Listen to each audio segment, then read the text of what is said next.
आइए मिलकर के हम परमेश्वर पिता की आराधना करें, स्तुति करें, क्योंकि जहाँ पे 2 या 3 लोग मिलकर के आराधना और स्तुति करते हैं, वहाँ पे चीज़ें चेंज होती हैं। और जो भी लाइफ में चीज़ें स्टक पड़ी हुई हैं, वहाँ पे हम पिता परमेश्वर के वचन के द्वारा अपने जीवन में चेंजेस लेके आ सकते हैं।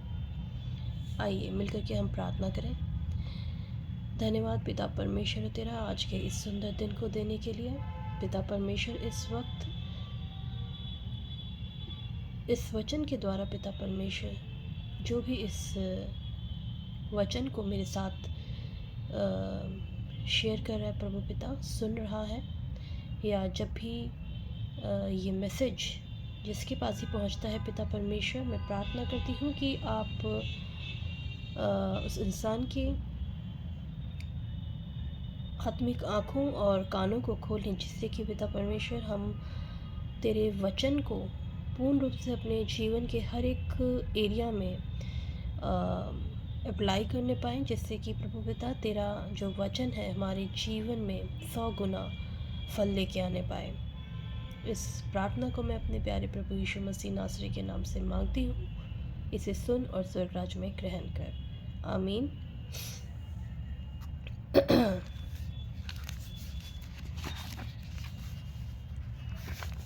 आज का जो वचन है बहुत ही पावरफुल है, जो कि नीति वचन का 14:27 कहता है, यहोवा का भय मानना जीवन का सोता है और उसके द्वारा लोग मृत्यु के फंदों से बच जाते हैं। कई लोगों को लगता है कि पिता परमेश्वर यहोवा, जब भी कोई ओल्ड टेस्टामेंट पढ़ते हैं तो ज़्यादातर लोगों को जो है ना बहुत ही खौफ रहता है, बहुत ही डर लगता है कि पिता परमेश्वर की छवि को मतलब एक बहुत ही ज़्यादा भय वाली चीज़ बना के रख दिया है ओल्ड टेस्टामेंट में। लेकिन आप देखेंगे, अगर आप ध्यान से मनन करेंगे, उन्होंने कभी भी किसी अननेसेसरी चीज़ के लिए अगर उन्हें क्रोध आया भी है तो कभी किसी अननेसेसरी चीज़ के लिए गुस्सा नहीं किया है।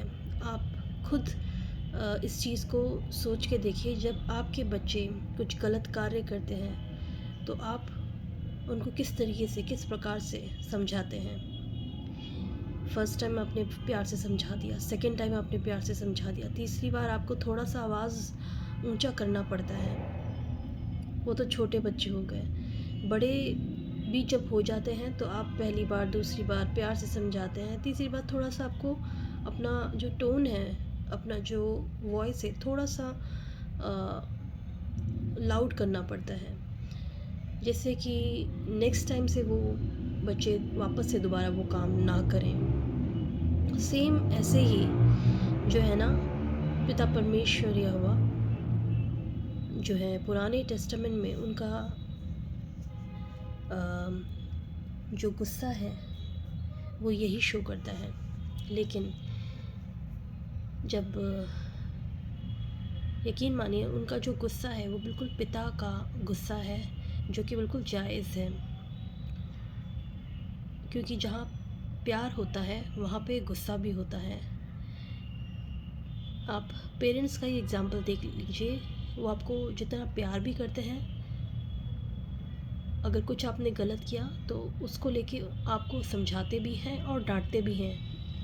एवरी टाइम वो आपको सिर्फ प्यार ही नहीं करते रहेंगे। अगर वो आपकी किसी गलत बात को लेकर के भी प्यार से ही कर रहे हैं, अगर आपने उसको सही चीज़ में कर दिया, अगर आप उस चीज़ को समझ गए, उस बात को समझ गए और वापस नहीं कर रहे उस गलती को, दैट मीन्स कि चलो सक्सेस हो मिल गया। लेकिन अगर कोई बच्चा नहीं समझ रहा है या कोई अपनी गलती करके भी नहीं समझ रहा, तो बहुत ज़रूरी है कि उस बात को समझाया जाए। उस बात को फिर आप अपने तरीके से जो है समझाते हैं, गुस्सा हो जाते हैं या थोड़ा सा लाउड वॉइस करते हैं। बहुत ज़रूरी है कि अपने जो क्या होता है कि पेरेंट्स अपनी हद से पूरी कोशिश करते हैं कि बच्चा किसी भी एंगल से कुछ गलत रास्ते पे ना चला जाए। तो उनके पास जो लास्ट हथियार होता है वो गुस्से का ही होता है।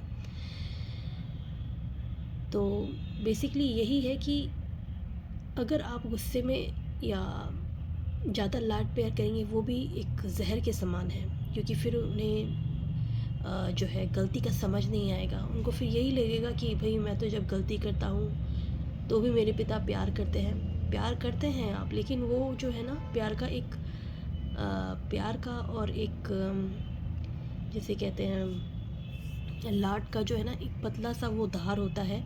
उस चीज़ को डिफ्रेंशिएट करना बहुत ज़रूरी है, क्योंकि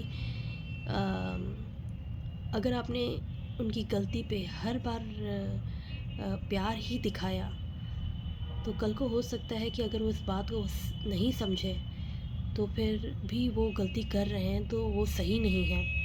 तो इसीलिए बहुत ज़रूरी है कि हम प्यार के साथ बच्चों को और सही रास्ते पे लाने के लिए थोड़ा सा स्ट्रिक्ट एक्शन लें। इसका मतलब ये नहीं है कि पेरेंट्स अपने बच्चों को प्यार नहीं करते।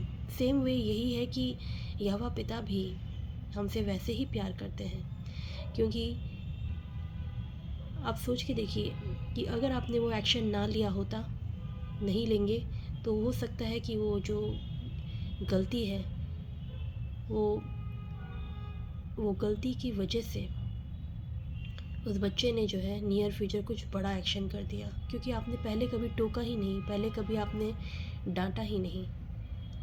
सेम वे वही है कि जब हम यहोवा के वचन को अपने जीवन में लेके आते हैं तो वो जीवन का सोता है। उनका डांट भी जो है ना जीवन का सोता है। और इससे जब हमको जो वचन दिया है और पिता परमेश्वर ने जो हमसे कहा है कि हमें अपने जीवन में किस तरीके से चीज़ों को करना है, किस तरीके से अपने जीवन में चलना है और लागू करना है, जब हम वचन के द्वारा चलते हैं अपने जीवन को, तो यकीन मानिए हमें जीवन का सोता ही मिलता है। पिता परमेश्वर हमें ब्लेस करते हैं। लेकिन जहाँ पर हम पिता के वचनों के द्वारा अपनी ज़िंदगी को नहीं जीते हैं, तो यकीन मानिए कि हम वो एक मृत्यु की तरफ बढ़ रहे हैं, अपने लिए एक रास्ता तैयार कर रहे हैं जो कि हमें नाश की तरफ लेके जाता है। क्योंकि पिता परमेश्वर का जो रास्ता है वो सिर्फ प्यार है, पीस है और सच्चाई है, ट्रुथ है। और अगर हम सच्चाई पे नहीं चल रहे, प्यार पे नहीं चल रहे, पीस में नहीं है, अहिंसा में है, तो यकीन मानिए कि ये नाश की ओर आपको लेके जा रहा है। इसीलिए बहुत ज़रूरी है कि हमारे अंदर, जैसे हम बचपन में अपने पेरेंट्स से डरते थे कुछ अगर गलत करते थे कि भाई मम्मी पापा ये कहेंगे, बहुत ज़रूरी है कि हम जो अब मैच्योर भी हो गए हैं स्पिरिचुअली, जो हम अपने जीवन में चल भी रहे हैं, बहुत ज़रूरी है कि हम अपने पिता से एक गॉडली फेयर रखें अपने मन में। इसका मतलब ये नहीं है कि हम अपने जो दिमाग में है, अपने मन में है, कोई बुरी छवि बना लें अपने। हम बुरी छवि अपने पेरेंट्स के लिए नहीं बनाते, तो फिर हम अपने पिता परमेश्वर के लिए कैसे बना सकते हैं, जो कि हमारे क्रिएटर हैं, जो कि हमारे कर्ता धर्ता हैं। तो आई होप कि आप समझ पा रहे होंगे कि मैं आपको इस मैसेज के द्वारा क्या कहने की कोशिश कर रही हूँ। चलिए मिलते हूँ मैं आपको मेरे नेक्स्ट वीडियो में।